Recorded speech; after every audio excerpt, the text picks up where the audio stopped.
कंठी सफर महाराष्ट्रामध्ये पुन्हा एकदा स्वागत आहे. तर मित्रांनो, आज आपण दैवळ या गावात आलो आहेत. देवळा तालुक्यातील दैवळ हे गाव संतांचं नाव घेताच महाराष्ट्रातील पहिले नाव म्हणजे संत तुकाराम महाराज येते.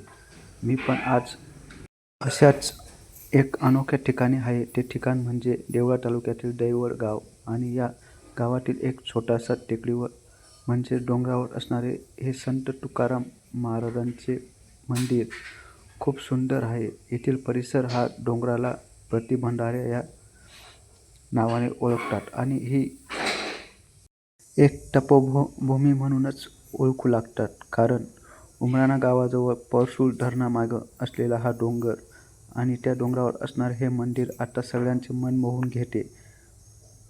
असे म्हणतात, याच डोंगरावर रामदास बाबांनी तपश्चर्या केली.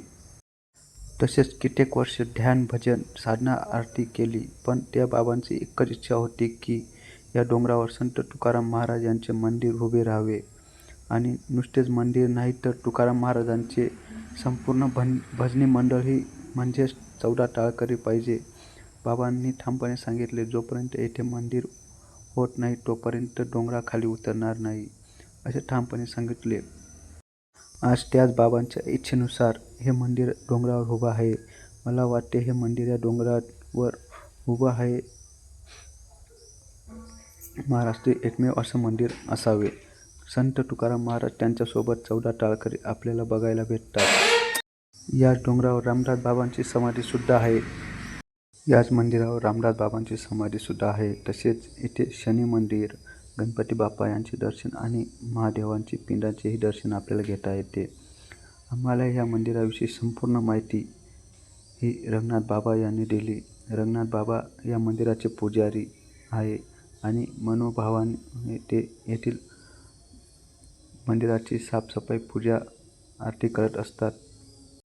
रंगनाथ बाबा यांचा छोटासा व्हिडिओ. तसेच दरवर्षी येथे पालखी सोहळाही असतो. ही पालखी संत तुकाराम महाराज म्हणजे दैवळहून ते त्र्यंबकेश्वर असे जात असतात. तसेच आजूबाजूचा नजारा आणि हे छोटंसं मंदिर खूप अद्भुत. शिवपिंड, रामदास बाबांची समाधी,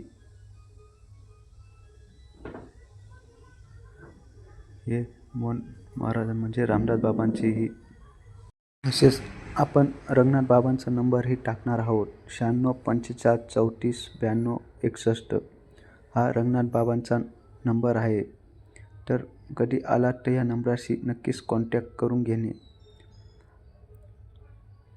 हा डोंगर आणि डोंगरावरून दिसणारा हा आजूबाजूचा नजारा, परशुळ धरण आणि असणारे समाधी आणि इथंच एक छोटासा झुला घेत आम्ही रंगनाथ बाबांनी दिलेली माहिती वाचत आनंद घेतला.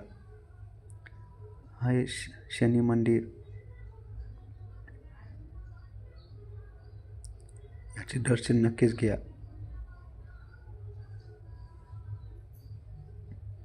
तर मित्रांनो, नक्कीच भेट द्या या दैवळ गावातील संत तुकाराम महाराज मंदिर आणि शनी मंदिर यास. तोपर्यंत धन्यवाद. लवकरच पुढचा व्हिडिओ आपण भेटू.